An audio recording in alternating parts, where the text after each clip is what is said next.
Assalamualaikum warahmatullahi wabarakatuh. Berjumpa lagi dengan saya Mr. I di channel Serba Serbi Pro. Oke, pada kesempatan kali ini saya akan menjelaskan tentang penerapan ilmu biologi saya, yaitu di penerapan di embriogenesis pada telur ikan gurame ya. Jadi nanti seperti apa kita lihat di bak ya, nanti kita lihat di bak pendediran telur seperti apa usia 0 sampai usia 3 hari. Jadi nanti di bak, terus kita zoom seperti apa nanti pembelahannya. Jadi ikuti terus, simak terus. Oke, yang baru saja bergabung silahkan subscribe di tombol yang merah berada di kiri ini. Subscribe, like, dan share bagi teman-teman yang membutuhkan video dari kami. Oke, langsung saja kita menuju ke kolam telur gurame.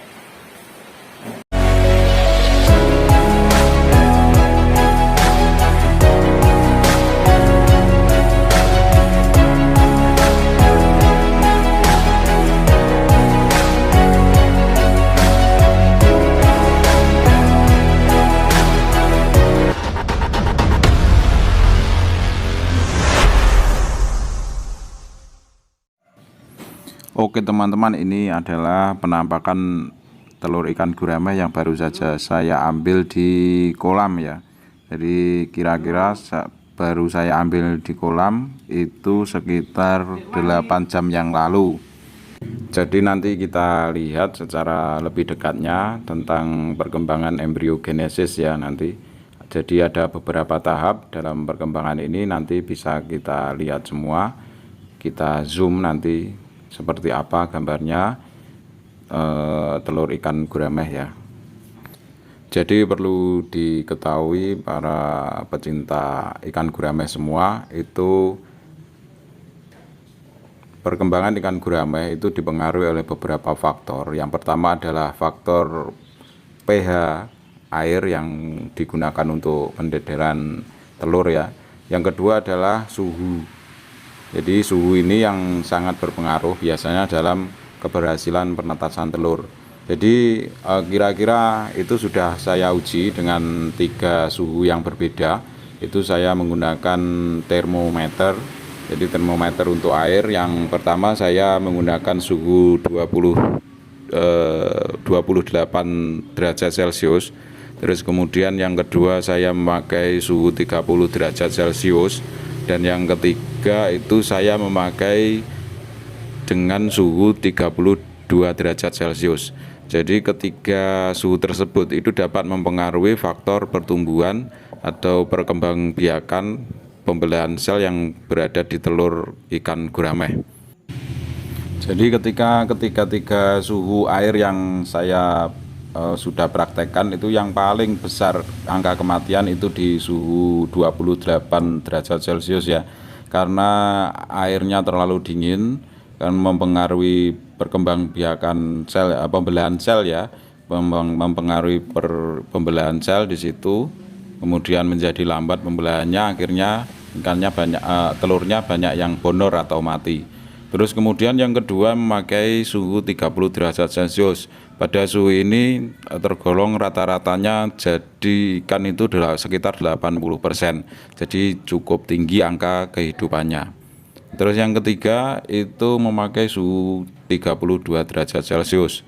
Jadi pada suhu ya 32 derajat Celcius itu pembelahan sel itu cepat mulanya. Jadi ketika 1 hari 1 malam itu telur sudah mengeluarkan ekor pada suhu tersebut. Tetapi di sini kendalanya adalah angka kematian.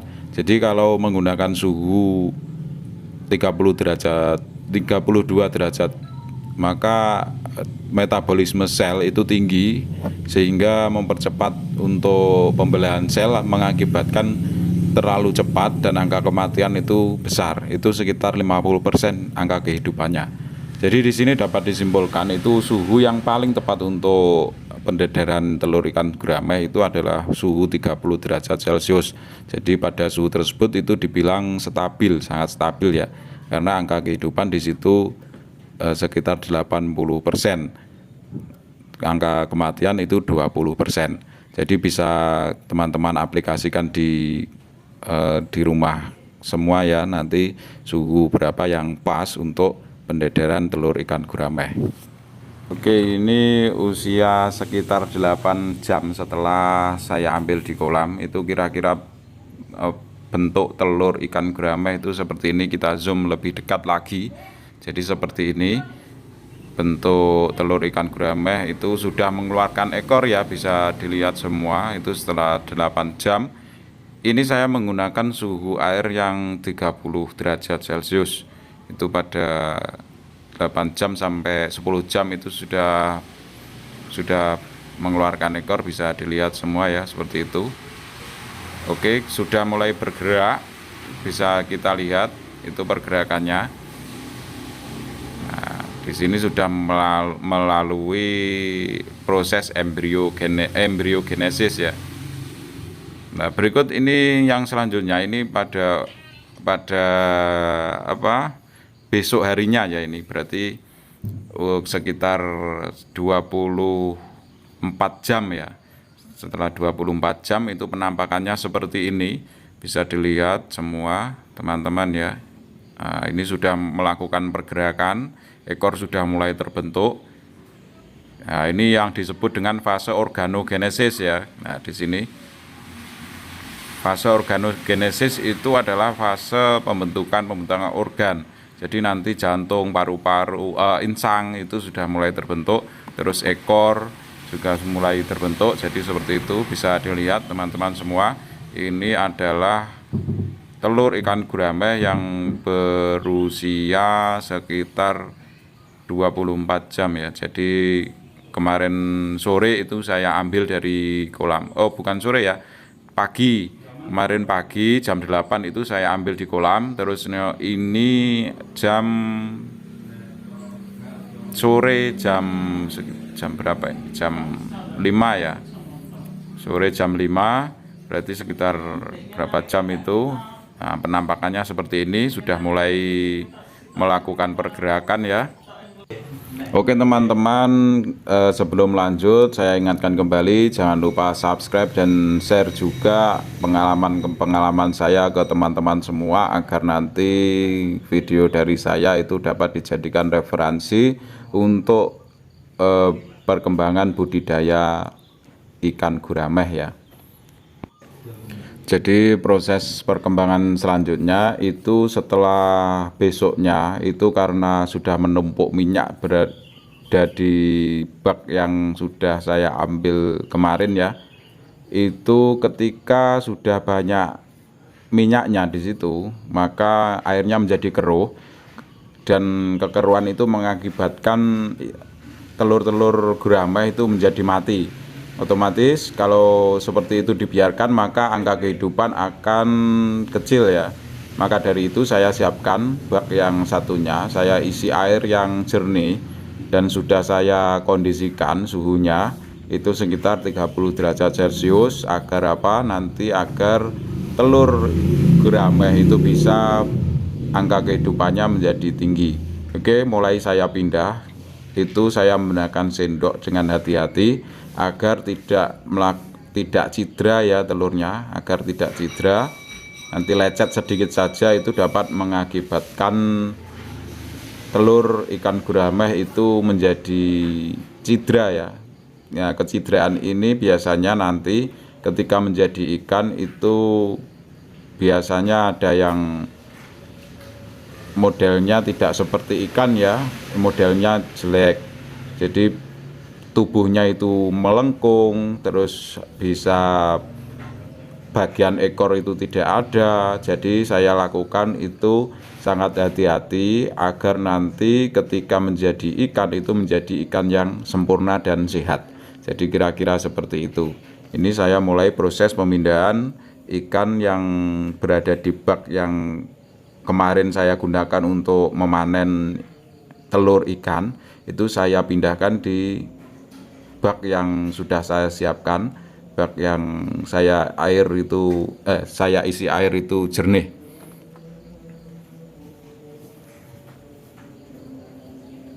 Jadi Jadi seperti itu teman-teman. Ini saya pindah dengan menggunakan sendok bukan satu persatu, itu saya sendok itu bisa satu sendok itu kena 10 butir telur, bisa 5, bisa seterusnya. Itu karena kalau airnya tidak bersama, tidak menggunakan air ketika sendok, biasanya saya menggunakan saringan teh.